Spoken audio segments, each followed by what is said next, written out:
What has happened so far? Beginning of June 2017, several Arabic countries, including Saudi Arabia, the United Arab Emirates, Egypt and Bahrain, have announced that they are breaking diplomatic ties with Qatar. Saudi Arabia threatened to close borders, severing land, sea and air contact with the Gulf state. Why did they do it? Al-Jazeera was praised for its in-depth coverage of the Arab Spring, which commenced in 2010, but ever since, Saudi Arabia raised the allegations that Qatar is supporting various terrorist and sectarian groups that aim at destabilizing the region, such as the Muslim Brotherhood, Al-Qaeda, Islamic State, and groups supported by Iran. What is the background to the conflict?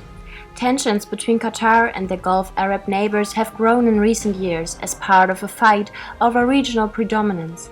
Qatar has allegedly supported Islamist movements in the Middle East during the Arab Springs uprising in 2011 and pursued the improvement of relations with Tehran, Saudi Arabia's arch-enemy and rival. What is Qatar's position?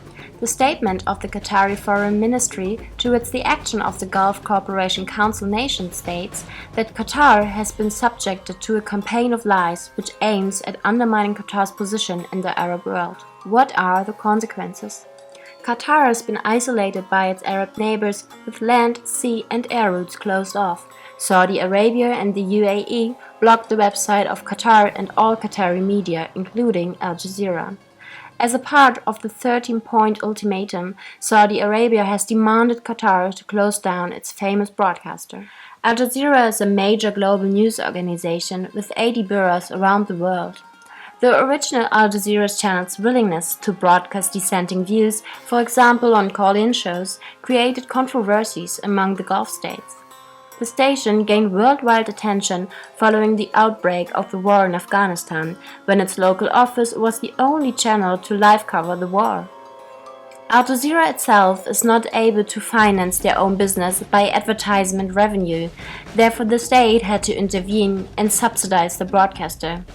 Although the media is owned by the government of Qatar, Al Jazeera officials state that they are editorial independent from the government of Qatar. However, this assertion is disputed and many have accused Al Jazeera of being a propaganda outlet for the Qatari government. No other TV station has received fury and spurred controversy like Al Jazeera. Since its inception on August 1996, it has received both admiration and criticism and also cultivated foes and friends all over the world.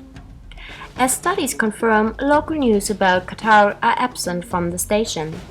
The exclusion of local news from the station's news reporting seems to be a deliberate policy that aims to emphasize the broad Arab and Muslim world as the target audience of the station. This same fact, however, also justifies the critiques of many observers to the station, saying that its avoidance of reporting locally on Qatar is due to not wanting to offend the Qatari authorities. The dilemma of Al Jazeera lies in the contradiction between modernity and traditionalism, which overwhelms the station. This leads us to the research question: to which extent is Al Jazeera instrumentalized regarding political and economic relations?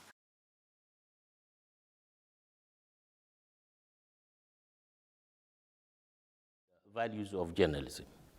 Al Jazeera belongs to a school which basically focuses on providing a liberal-oriented kind of news and information, opinion and the other opinion, and these basically contradict with the realities in the region, in which most of the TV stations, most of the media belong to government, and therefore they subscribe more to what we call more authoritative type of media.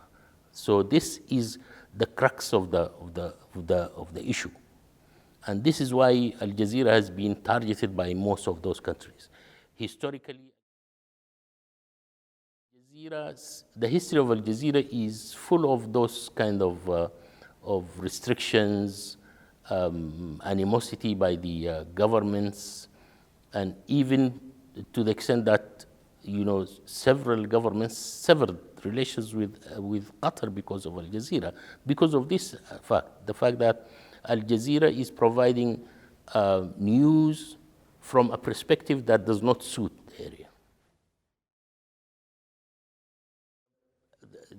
Most of the countries in the area, especially those who entered into this crisis lately, consider it as a political propaganda from others, while Al Jazeera sees itself as basically a news organization that is international and therefore provides news as such. It's not a Qatari news organization.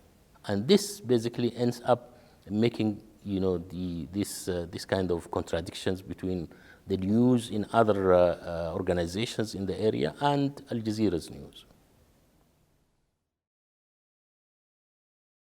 As I said, it's being considered a public diplomacy tool by others, whereas the Al Jazeera itself does not see itself that way. The area in the Arab region, you could see that most of the media are basically used for public diplomacy for political purposes rather than anything.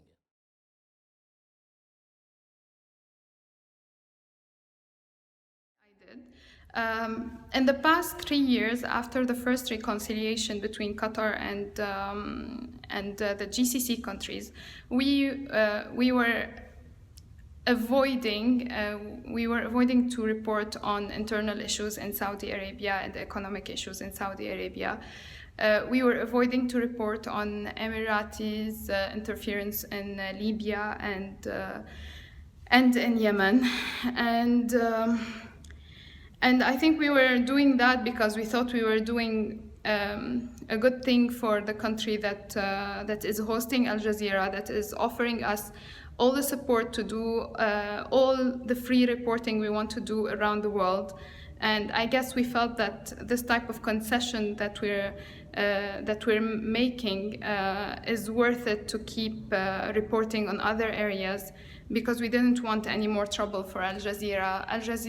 Qatar had to shut down Al Jazeera Egypt for the first reconciliation because they didn't want to be reporting on Egypt anymore. But we cannot be an Arabic channel and not report on Egypt at all, and that's what they want. They don't want us to say anything about Egypt. Came here, I was expecting real censorship, and I discovered none. Really none. I never had anyone interfering in the questions that I would be asking my guests. I went to report from Africa and from Lebanon. I never had any interference in the terms. Of course, there are editorial standards, like which terms, how do we qualify this group or not, but it's not as free maybe as a European newspaper, but it's not completely zero coverage as other people think it is. The role of Al Jazeera within the current crisis in the Gulf states remains disputable and controversial. While the neighboring states hold on to the accusation that Qatar instrumentalizes Al Jazeera for political purposes and demand the closure of the broadcaster, the Al Jazeera Media Network published an official statement on their website calling this demand nothing short than a siege against the journalistic profession and an attempt to silence the freedom of expression in the region and to suppress people's right to information and the right to be heard.